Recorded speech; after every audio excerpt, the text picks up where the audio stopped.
Yeah. Wait, say that again. Your daughter who couldn't spell mama, couldn't spell her brother's phonetic name, misspelled all kinds of words in August. She's online with the Now Foundations program, which means she's doing about 20 hours a month. We have August, September, October, November. So we got about 80 hours in.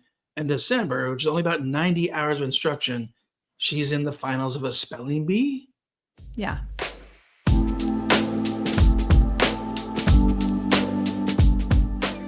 Good morning, everyone. Welcome to another episode of Dyslexia Success Stories. And today we've got Denaye Barahona with us. And Denaye has a Ph.D. in child development. And for some families, I feel like, well, that's unfair. She's got an advantage to pick up on all this stuff. But I'll have to say, and I don't know if you know this, Denaye, but with my Ph.D. in neuropsychology, I did not pick up on that my 7-year-old was not learning literacy well enough in her first grade class because all the feedback I'd gotten was fine, beautiful girl, she's doing fine. So with that intro, let's just talk about your family's journey with learning about learning challenges. And you've got 2 kids with 2 different journeys. So we'll kind of weave those in and out as we have this great discussion about how do they end up with a success story and what does that look like for you guys? Yeah. Well, first of all, thank you for having me. I have been hoping to be a guest for a long time because to be a guest, I'm already going to get emotional. To be a guest means that you have a success story. And that is one that we have one now. We have 2. And I'm very excited to share about them. So I guess to start, I will share a little bit about myself. So I'm a podcaster and an author. And I have a doctorate in child development. I'm also a clinical social worker. So I have really spent my whole career working with kids, kids with behavior challenges, kids with developmental disorders, kind of a wide range. So I did sort of have a leg up when I entered into motherhood and had my first child, a boy. And I knew, and you probably experienced this with your kids. It's like sometimes you know too much. Yeah. And you feel like you don't want to be fishing and looking for things. Or making too much of it. Am I blowing this out of proportion? Am I making more than this than it really is? Absolutely. There's a lot of mental gymnastics there around like, is this something? Is this nothing? Is this something? Is this nothing? So I did a lot of that from day one of parenthood, really, like starting in the hospital. And, it's funny because I think that even though I have a lot of background, my work and educational background is in this area, a lot of it my decisions have really been based on intuition. So when my first child was 3, I actually had a dream. It came to me in a dream. I woke up in the middle of the night and I sat up and I said, he's dyslexic. Wow. It was so profound. It was sort of like, oh, there it is, like 3 o'clock in the morning. I wish it was that simple. I know, right? So I immediately started Googling. He was 3, almost 4, like approaching a 4th birthday. And I started Googling. Everything I found sent me towards Orton Gillingham, which a lot of people consider the gold standard for dyslexia intervention. And at this point, I didn't even know if he was dyslexic. I just I had this dream and then there were some early warning signs. And so I found a wonderful speech therapist who assessed and said, there are warning signs, like there's something here. Let's start Orton Gillingham. Yeah. So we started that before he was 4. And we did that for about a year. And then I took over and started homeschooling in kindergarten and continued with Orton Gillingham. And he really learned to read beautifully. It was with ease, essentially. Right. But my sort of concerns didn't fade away. Because I saw that even though he was decoding, there were other things that seemed noticeable to me, especially things around like memory and retention. And just a lot of it was like this, even though he's reading well, I still have concerns. Right. And were there other speech signs or other symptoms that gave you that intuition? Like at 3, besides the dream, was there something you saw that made you wonder about either language development or motor skills? Or do you remember exactly what some of those warning signs were that you were thinking of and ones that the speech therapist confirmed? Well, that speech therapist was actually our 4th speech therapist. Oh, the wow. first 3 told me there was nothing to worry about. And he was totally on track for speech and language. But again, there was something sort of like, I feel like there's something missing. And so that 4th one, the one that said, yes, I found something, like, I think there is something here. And it was hard to put my finger on. And I mean, 3 Okay. other speech therapists couldn't. Right. So I was really grateful for her, but at the same time, I sort of, in my mental gymnastics, kind of went back to, are you making something out of nothing? Right. And trying to figure out that piece. Mhm. So first grade, sent him to school, a really sweet little mainstream private school. And he did really well. He had a wonderful year. Nice. I was sort of like, to put my worries to rest, I want to do a neuropsych. So we did a full neuropsych evaluation at the end of first grade. Okay. And he's about 7 at that time? Yeah. And he had been doing great. It had been a wonderful year. The teacher had Okay. no concerns. And the neuropsych came back with a lot of learning vulnerabilities. And they suggested that we find a smaller environment for him. So trying to be proactive, we enrolled him into a specialized school for language-based learning differences. Okay. So that was the beginning of second grade. I remember feeling a lot of relief because I felt like, the message was, we've got this, Right. right? Like the minute he walked in the door, it was like, we have it was all special education teachers who were wonderful. Right. There were speech pathologists. Like, it was really well equipped. Like, he could get everything that he needed to build those foundational skills of reading and writing and math, with the goal to get him to a mainstream school, at least by middle school, right? A Right. couple years building those solid skills and that solid foundation in small classrooms, and then like launching off from there. So interrupt me at any point because I'm a No talker. problem. No, it's a lot to take in. It's like, okay, so made good progress, but Yeah. just being proactive. Let's go ahead and do the neuropsych. And the neuropsychologist probably thought, why are you here? And like, well, there's nothing glaring, but we just want to Yeah. be careful because there's an intuition. And many times it is the mother's intuition that actually Yeah. picks up on it first. I've been doing this for Yeah. 39 years. Many times it's the mother's intuition that picks up something just doesn't feel right. And you're better off not to wait. And you're better off to do what you did, which is be proactive, go get some other opinions. And uniquely, you got 3 opinions that still didn't seem to really justify for you that there wasn't a problem. So then you still had a reason to go ahead and pursue for a 4th opinion. They picked up on something, they worked on it. And then the goal was, let's keep them in a specialized school to make sure things continue to grow and build, which makes perfect sense. And let me give a neuropsych developmental rehab perspective on this. We've got a child with potential developmental difficulties. They're not diagnosed, but we're going to an environment that is a content training environment. School is a content training environment. Teachers are trained to teach science, social studies, history. It's got some literacy components to it, but typically nobody in the school is a language expert in developmental science of verbal spoken skills, receptive input skills. The speech therapist, if the school has one, is got some degree of knowledge there, but I've trained grad students in speech therapy. They might get 1 semester course on developmental language disorders and a bunch of other courses on swallow and voice and aphasia and all kinds of stuff goes into a speech pathologist background. So just because the school has a speech pathologist doesn't guarantee they have that developmental child expertise. But you're there, you're in the environment. It's a really unique environment and does have lots of professionals focused on understanding and looking for developmental difficulties. Right. Yeah. So he entered on grade level for all subjects. But I think what we came to understand was his dyslexia is not like many that we think about. Like, he could read the words on the page. It was comprehending. Right. So the disorder of comprehension, not the Yeah. disorder of decoding, which that sort of came to light in our time at the specialized school. And I'm throwing this graphic Oh, up go there ahead. because many people don't know this. There's only 3 criteria for diagnosing dyslexia. This is the quote Bible that licensed healthcare providers use to give the diagnosis. And it's either a reading accuracy difficulty, or it's a reading fluency difficulty, or like you just said, reading comprehension by itself is enough reason to diagnose dyslexia. Doesn't say anything about that they have to have a phonological processing deficit. Says nothing about do they see words backwards. There's no spoken language difficulties as well. It's just these 3 criteria that give us that diagnosis. So it's great to help clarify that as you're looking into it, that comprehension is one of the 3. Yeah.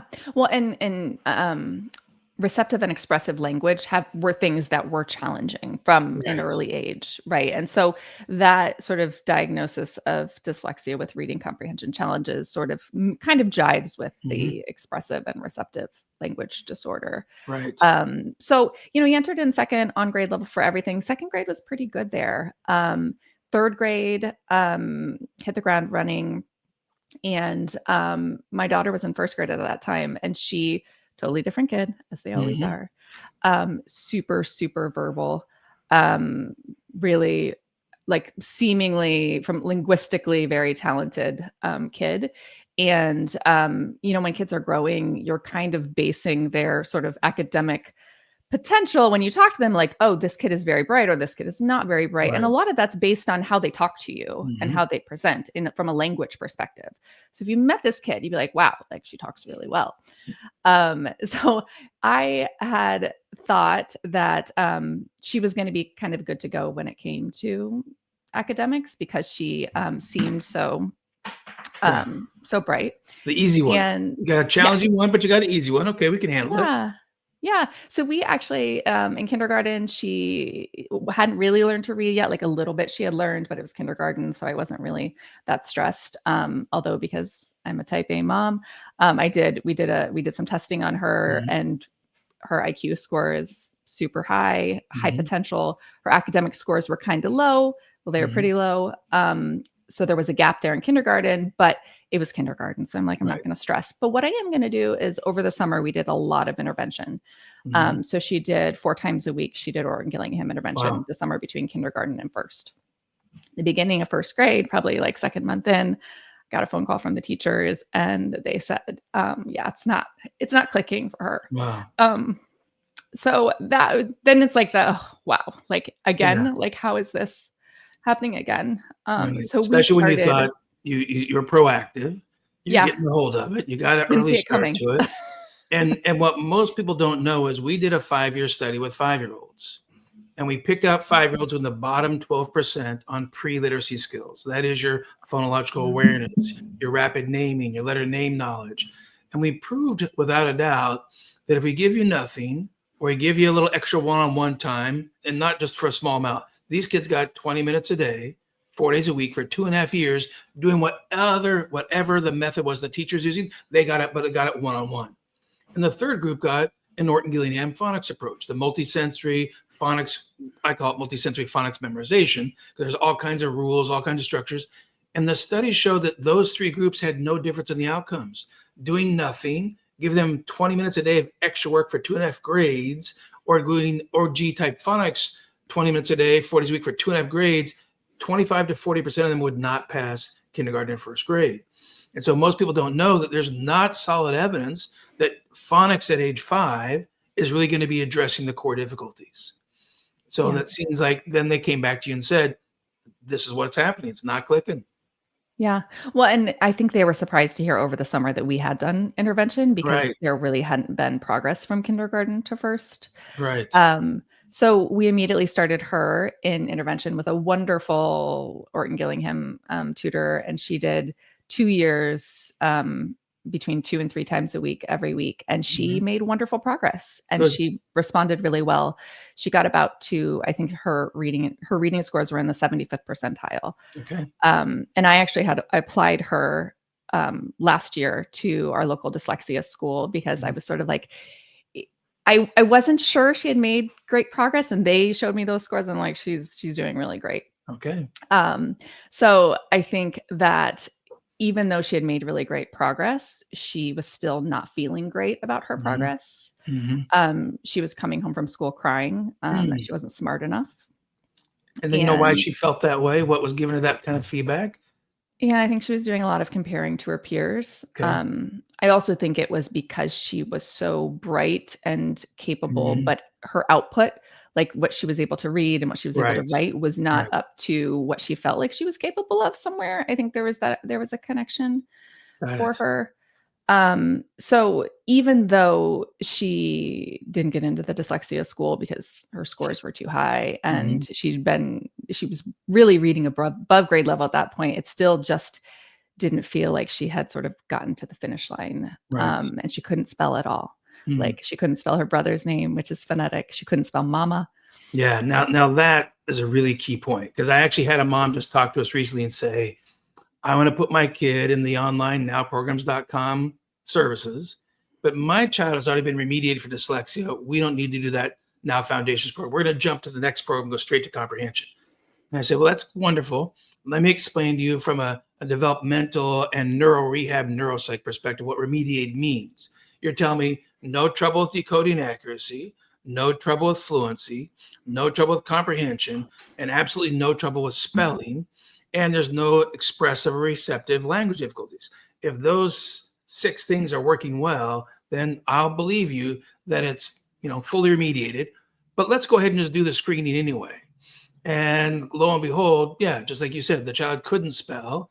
They weren't able to really use their phonological system, because when the phonological system has been built neurologically, it supports speaking skills, it supports listening skills, and reading and spelling.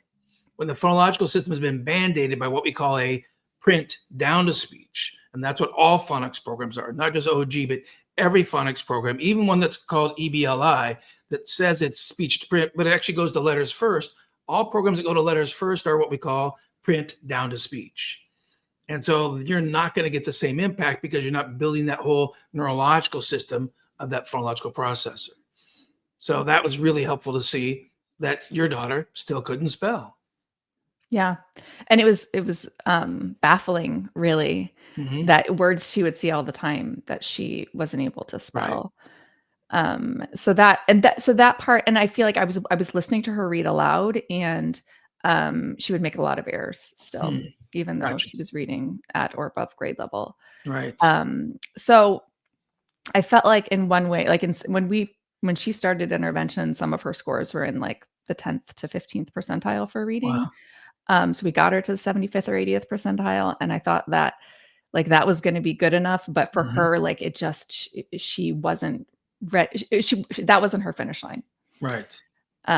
So that brings us to last spring. So I guess spring of 2024. Okay. And my son was still kind of chugging along at his specialized school. And I had been sort of growing increasingly discontent with some of the things I was seeing.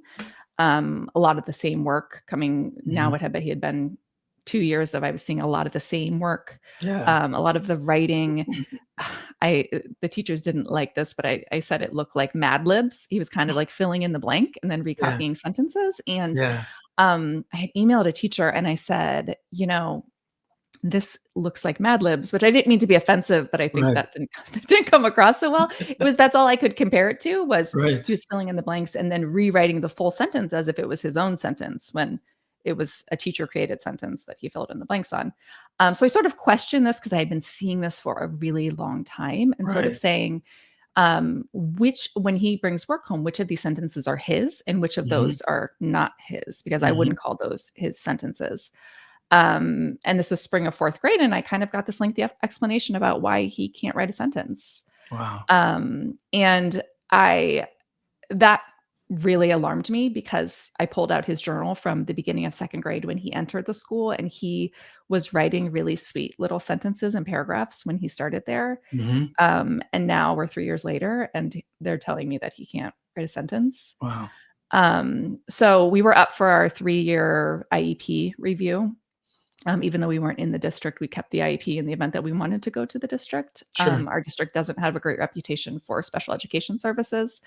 So we were a bit reluctant. But at that point, I think I was just like, let's just try it. Let's try our local school. And we have a school a block away. It's a really sweet little school. And so we got the 3-year IEP evaluations back. And as we kind of expected at that point, his scores had fallen a lot. Wow.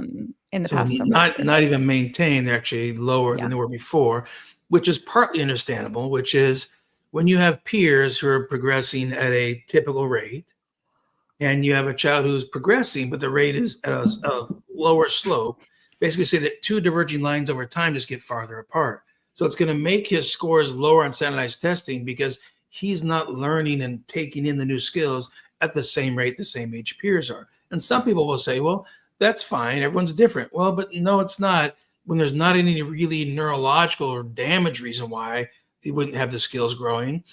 And the other point you bring up, Danae, that's really important for parents to think about is if a methodology didn't work in year one, why would be giving the brain the same practice in year two give any different outcome? And there seems to be this myth that, well, because the brain just wasn't mature yet enough. And he just wasn't ready for it yet. So the second or third year, then the brain might be ready for it. And what we know from brain science is the brain doesn't change its wiring and build new skills just because you got older.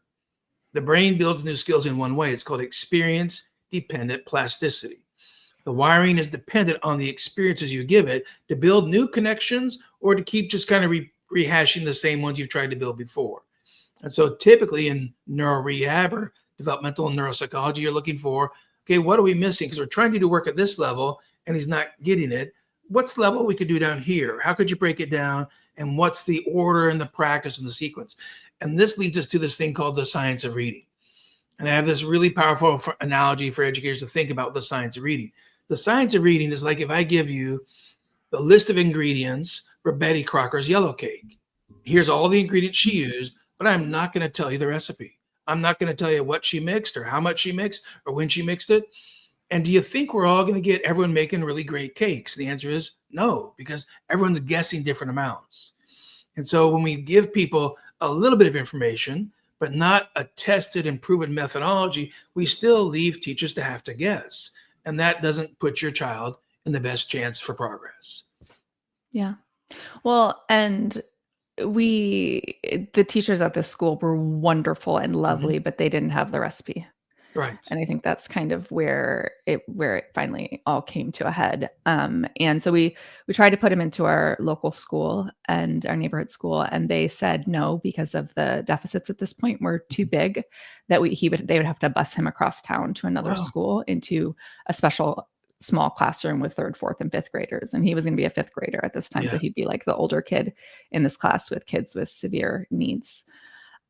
So that wasn't the route that we wanted to go either, because that didn't feel like that was going to move him forward to where we wanted him to be, closer to grade level. So, if it sounds kind of morbid, I guess, but I sort of had this thought as we were, processing all this, that either my kid has a brain tumor or the school doesn't know how to teach him, and that he doesn't have a brain tumor. Right.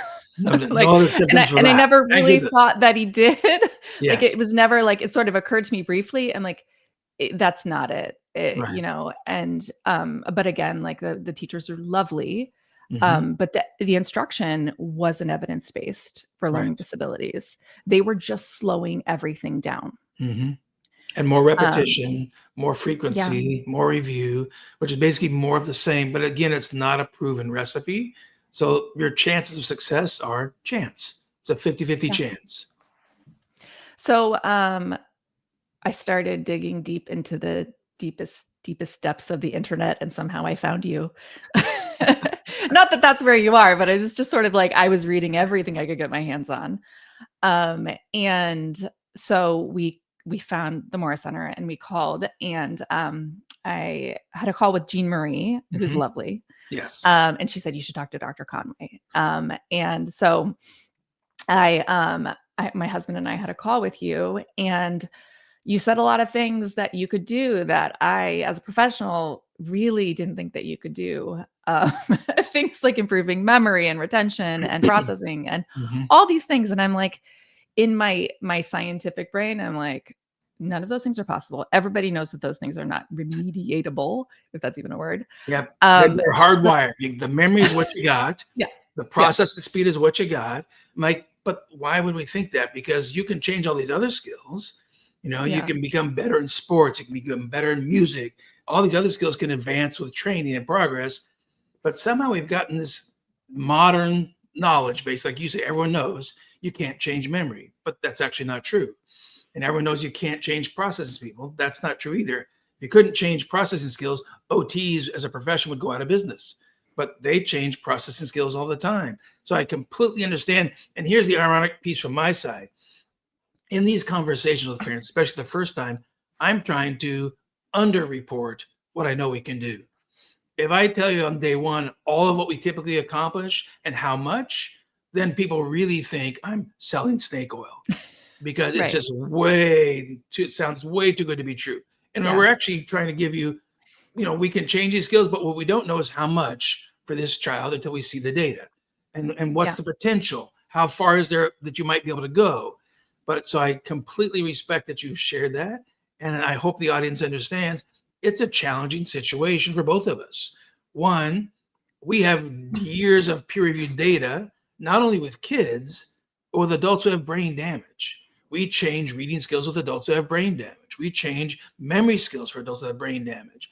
And as we've just established, your son not only did not have a tumor, he did not have any brain damage.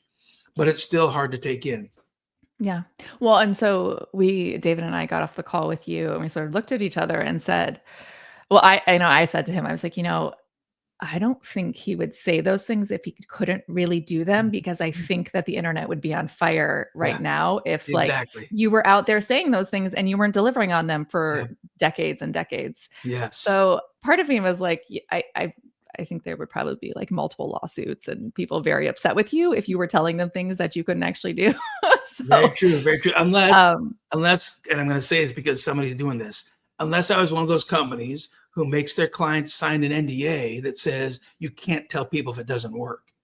And man, if a company asks you to sign that NDA, you better just walk away because they're Yeah. telling you they know there's going to be times when it doesn't work. We're telling you we've got solid evidence. We're not going to promise to make him 90th percentile, but we do know that there's evidence of gain should be possible. And here's what we would do. Here's how we would do it. We'll explain the rationale. And then we got to give you the week by week or every 2 week kind of feedback and see where it goes. Yeah. And so meanwhile, we've also pulled him out of this specialized school and we don't have a school to send him to. And it Yeah. is now June. Mhm. And so we were like, let's do it. So we moved to Florida temporarily. Love Florida, but don't want to live there forever. So we moved in August, and the only real way for us to execute it as a family was to bring our daughter to. Mhm. I didn't want to be away from her for months and months, and Yeah. I didn't want us to be split into two. So we brought her along.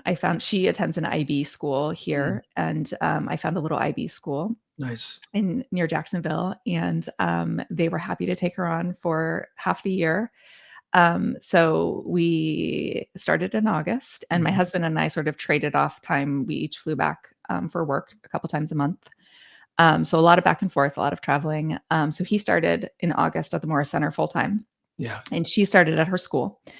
And when we were signing him up and sort of doing all the registration process, I thought to myself, I was like, and I thought she was done. And this is the time when I'm like seeing her misspell mama and her brother's name still. And in the summer, and I'm just like, she's not done. Like, we can't stop here for her because Mhm. like there's clearly something that she still needs. Right. So we signed her up for the first program, Now Foundations, Mhm. online. Right. So every day before, we would take him at 8:00 to the Morris Center, and she would at 7:00 Wow. do her Now session 5 days a week, every morning. And how much And did then she protest? How much did she say, well, "Ma"? I had to pay her at first. I think I paid her the whole time, I'll be honest.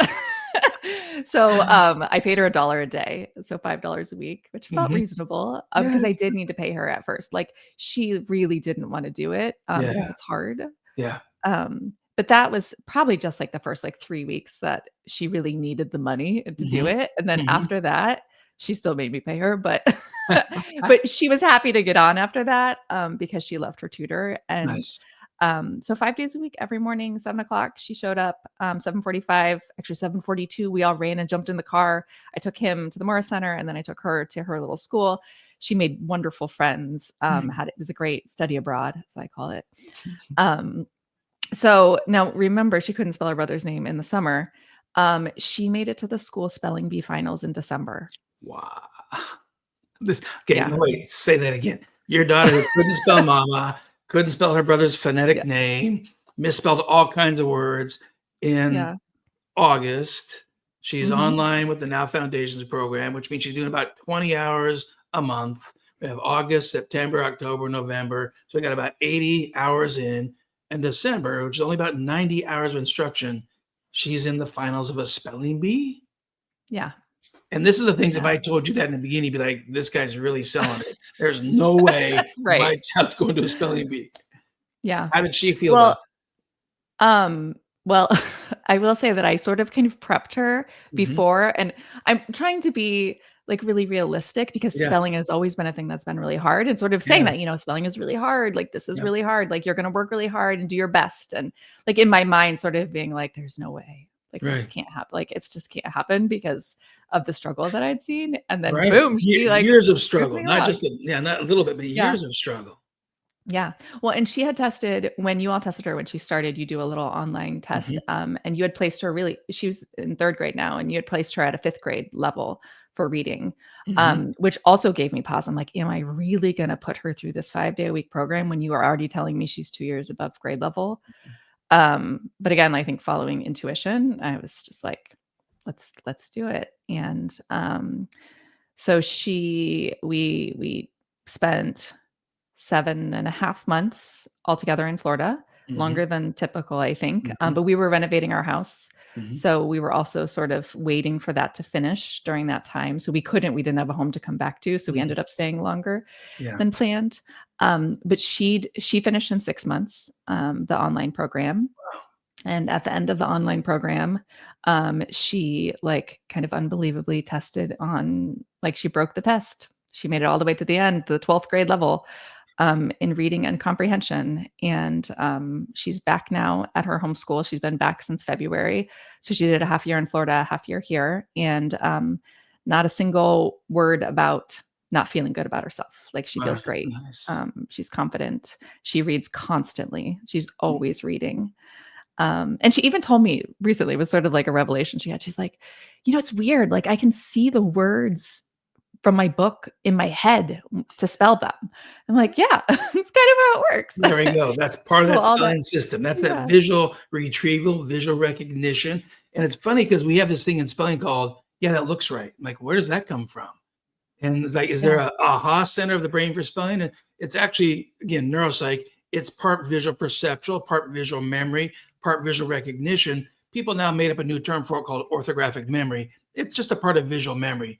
We can make up all these terms all we want. Point is, if you don't have fully developed visual memory, you're going to struggle to retrieve all kinds of visual images, not just letters. And so she did work to change that phonological system. Did she do OT or she didn't do any OT?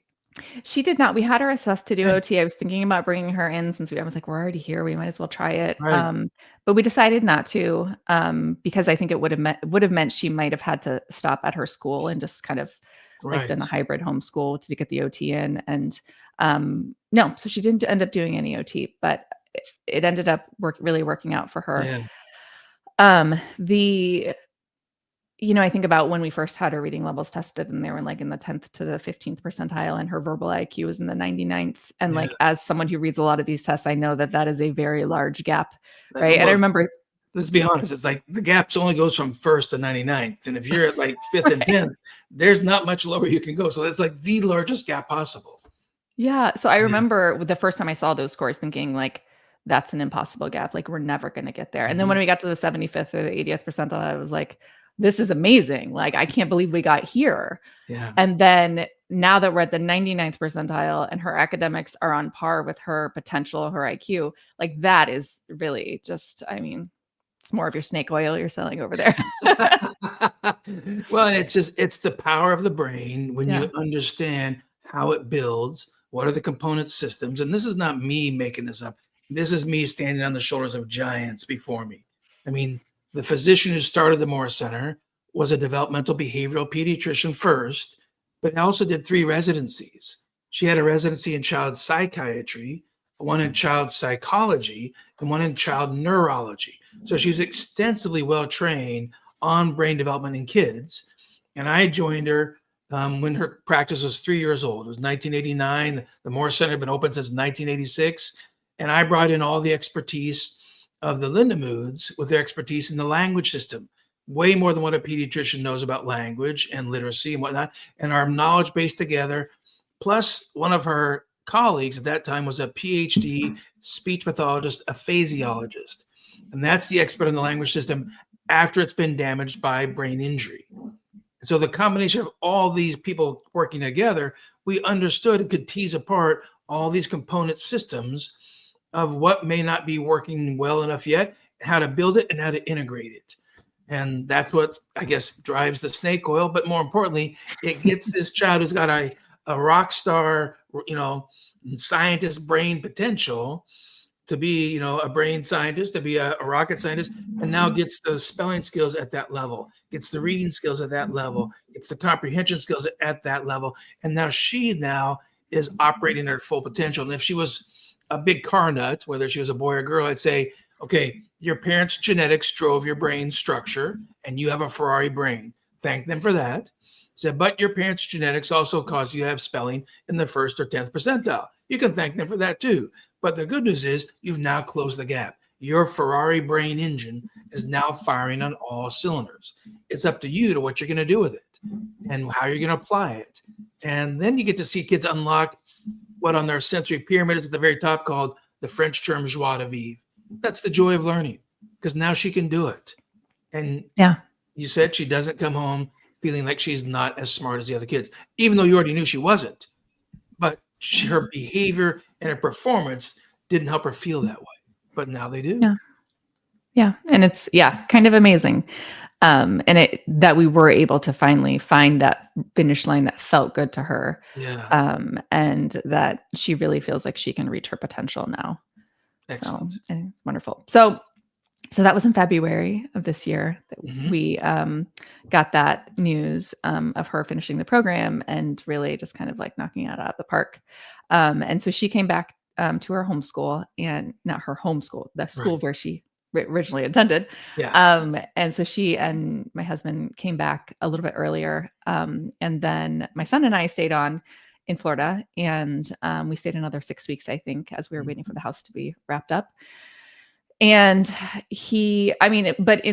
should mention, in the midst of his stay, he was working on all 4 programs. Right.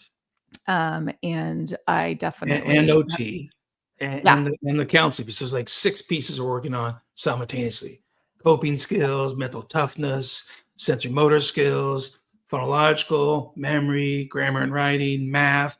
Those are all the 6 things the Morris Center has expertise in trying to change. Yeah. And I mean, I was noticing little tiny changes as we moved along. But I think the biggest change I noticed was, in August when we got there, he made a little video to send to one of his friends at home. I just said, hey, like, this is where I am. This is what I'm doing, kind of explaining an overview. Have you seen this video? I have not. No. Okay. So it was just like a casual video he made to a friend. And then in December, he made another video to a friend that was sort of saying, hey, I'm about to come back. I'm going to be there at your birthday party because we went back for the break. And the videos, it was accidental, but it was like, 2 1-minute videos, one in August and one in December. Both of a nature of saying hi to a friend, telling him what he's up to, and then like what he's planning to do next. But the organization of the language was absolutely different. Everything like, so sort of the comparison, the before and after in this is the way he's focusing on the camera, the way his body is still, the way he structures his thoughts and his plans, just kind of night and day. And so that sort of accidental before and after that I took was really eye-opening. And that sort of was one of it, when you can see it like that, it makes it more obvious, the changes. Absolutely. And I tell parents, if we have to convince you with test scores that we've helped your kid, then we really haven't helped your kid. Because when you really change the skills, it should impact their functional abilities. You should see it happening as you drive down the street and they're reading street signs. You should see it happening in how they talk to you, talk to the neighbors, talk to their, family or friends. You should see it in how they interact and engage. I mean, it should be obvious in their daily world, because that's the level of function we have to change. The test scores shouldn't be what we really focus on. They just kind of give us a way to measure it, but it really is what's the functional difference. And that's what you're describing, Denaye, is there's a video, it's just a functional video. Here's another video, functional video. And it leads into one other piece, which is and I'm going to premise it or prep it, and you'll talk about it later.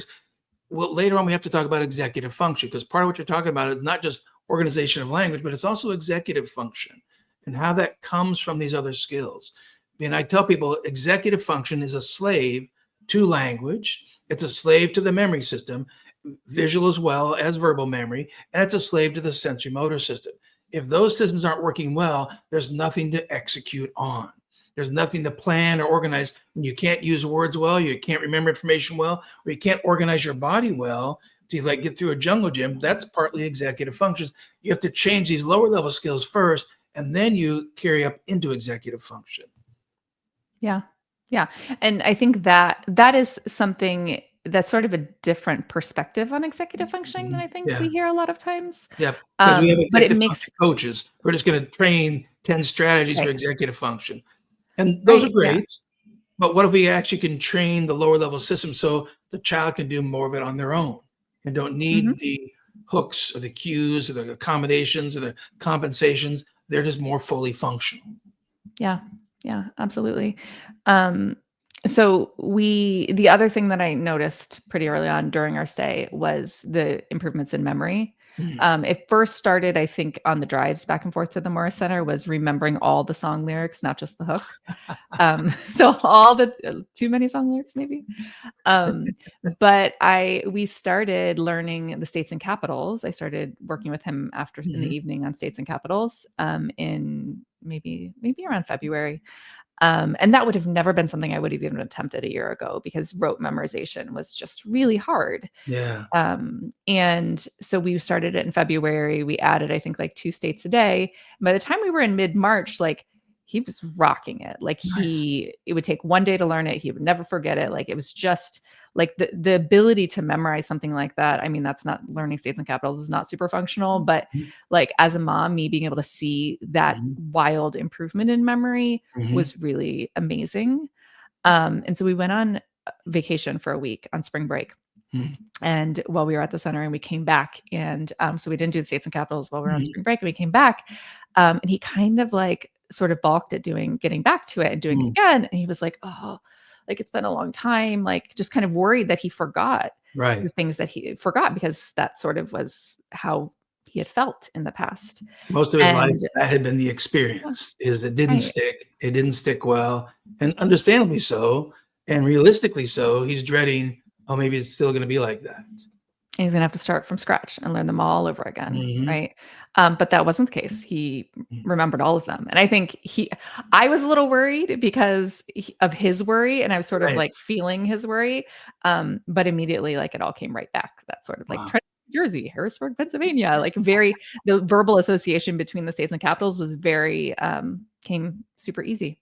Nice. And we Yeah. know So that that's driven by 2 main systems. One is it's phonological. You're storing words, which are sound structures, but it's also conceptual, which is part imagery.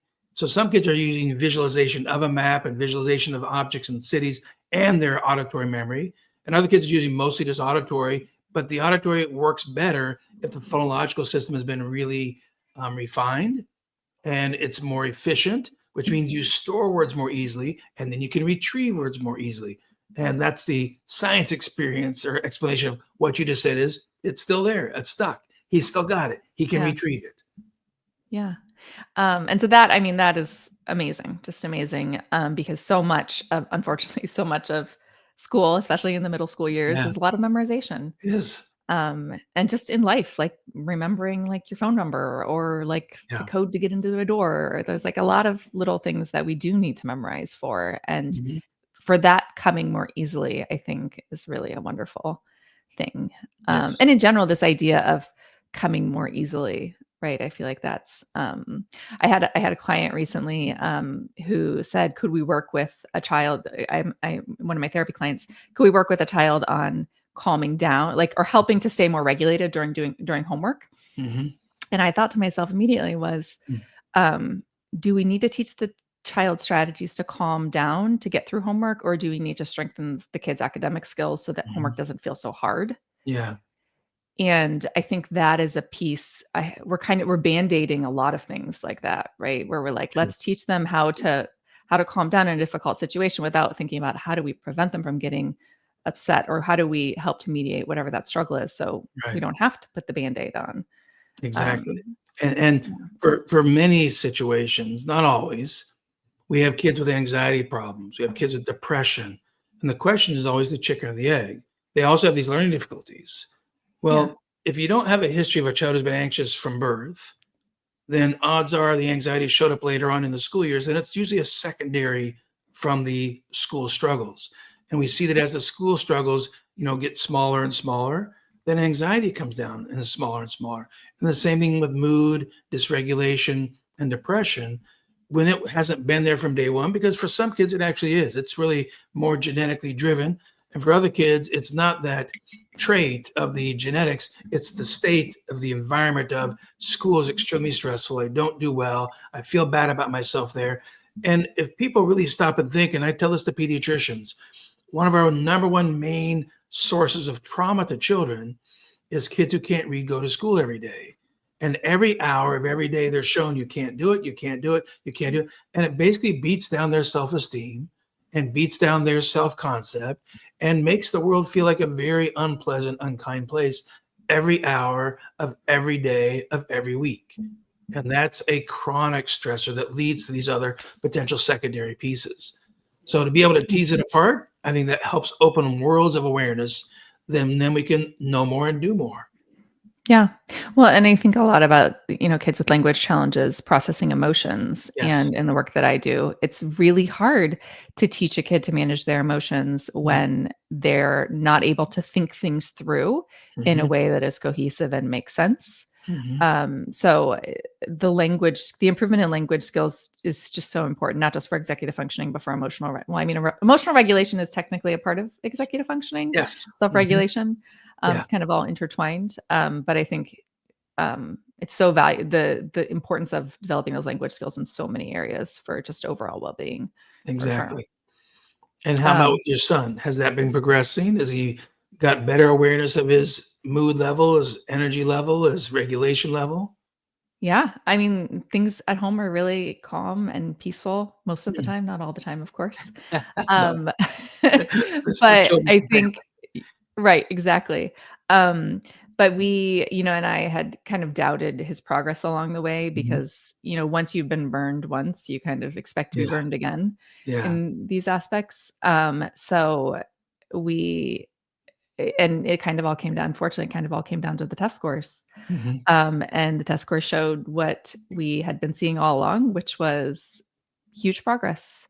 Yeah, And actually, the thing that started it all was the inability, sort of being told he was unable to write a sentence. And actually, in the test scores, that was his highest yeah. score of anything.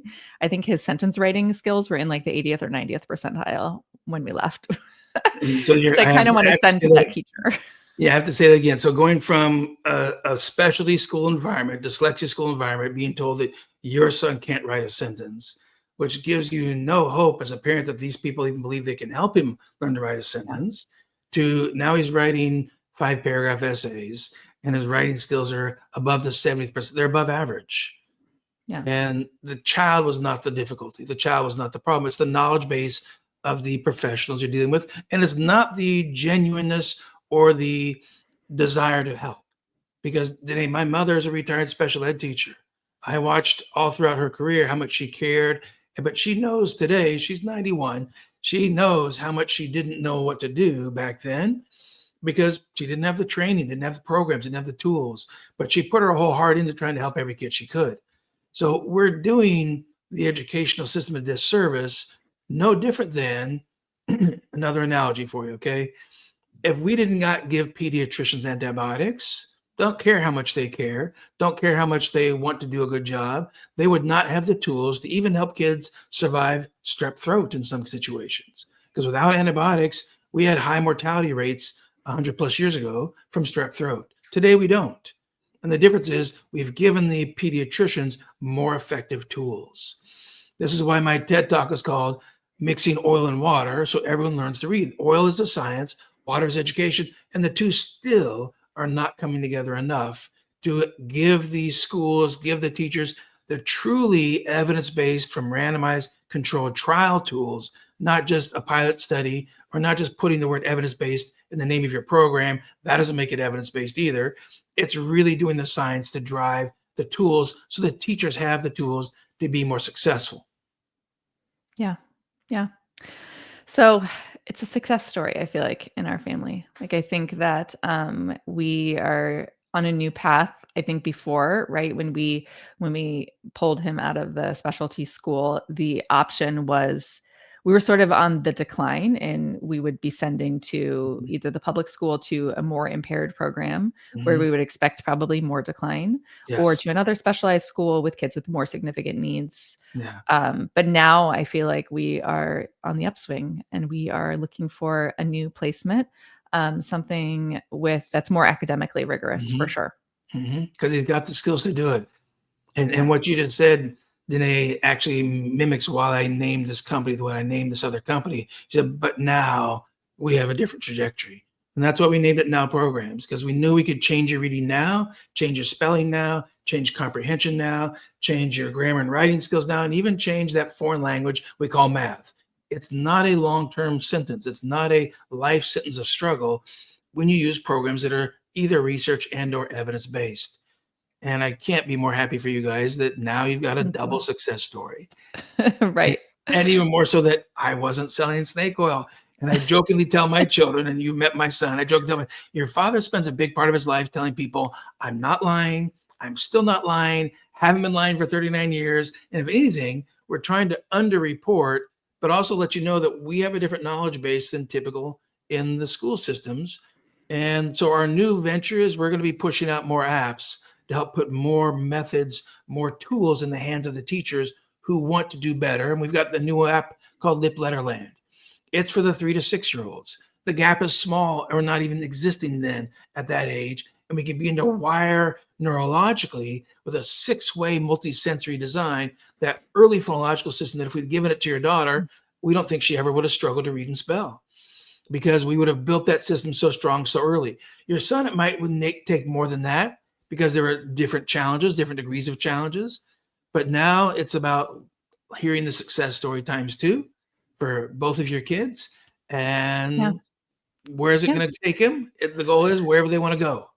Yeah. And I will say the other thing that sort of sold me on this programming was that I talked to a lot of parents Yeah, we before I did encourage it. that. I So tell the staff, give them as many past clients as they want to talk to. Talk to somebody yeah. 5 years ago, 10, 15, 20. I even still stay in touch with clients that I treated when they were 10 years old, and now they're in their 40s. Yeah. And oh, Well, and by I the didn't way, wanna just talk to those ones. I wanted to find some of my own because I was worried yes, you were gonna send me only the success stories. we send you anybody who will talk to you because we're very realistic. It's not Yeah. 100% for everybody. There's still a lot we don't know. If you bring Yeah. me a kid who has significant retrieval problems and they're really slow at retrieving, there is no known treatment for rapid naming or rapid retrieval. But we got a 50-50 shot because in our NICHD studies, half the kids made progress in retrieval and half didn't from the same treatment. We don't know why yet.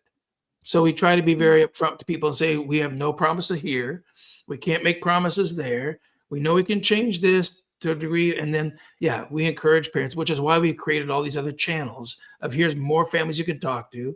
Here's more families. Go talk to Denaye off camera. We're not coaching her. We didn't give her a script. We didn't make her sign an NDA that she can't say anything bad about the company. We want to be realistic because we want to find people who know more than we know because we know they're out there. And let's do Yeah. more research. Let's get more advancement because the trajectory for your kids now, how does it feel for you now compared to where it was a year ago? It's totally different. Hmm. Yeah. And I will say every single family that I talked to, um, it was all the moms in the families, it Yeah, happened to be, they were all of some sort of helping profession. They were all speech pathologists, behavior analysts, yeah, yeah. psychologists, which I thought was interesting. Like I mean, I probably talked to a dozen, and every Nice. single one of them, some of them are special education teachers. Mhm. So that is made me feel like these are my people, like, these are the ones who are Mhm. digging deep into the depths of the internet to find You bet. solutions for things that they've been told there are no solutions for. Yeah. So I think and when I see other professionals who are attracted to a program and who are engaging in a program, I often think like, "Oh, like, they've done their homework." And, so I think that was a big draw too, knowing that there were a lot of people who had sort of a deeper educational background that had, again, been through this, probably not as their first go around for No, intervention, no, unfortunately. no. Yeah. Um, but they Although found more of them are going to nowprograms.com. That seems less ominous. It seems less serious. Because I actually had parents say to me, I see this team you have. My kid's not that severe. Like, but you'll understand, even if they aren't that severe, this level of team will just close the gap that much faster. And it won't take years, it'll take months. But you can do online and it'll take a little bit longer because it doesn't have any of the healthcare professionals in the online company. More Center is speech plus OT plus psych plus neuropsych. It's all those healthcare professions with higher degrees, higher degree of backgrounds and training, and all the pieces coming together. So now it's just putting them into practice and let the families figure out what fits. And Denaye, I can't thank you enough for taking the time to share a double dyslexia success story, because you've got a background of expertise and a PhD in child development and a clinical social work background. You are a highly educated mom. You still were skeptical of us, and I totally respect that. I would be too if I was in your shoes. That's the science part of this, is show me the proof, show me the data, and let me talk to people. And we invite that over and again. But with your story today, we'll reach more families and we'll change more trajectories and change more kids.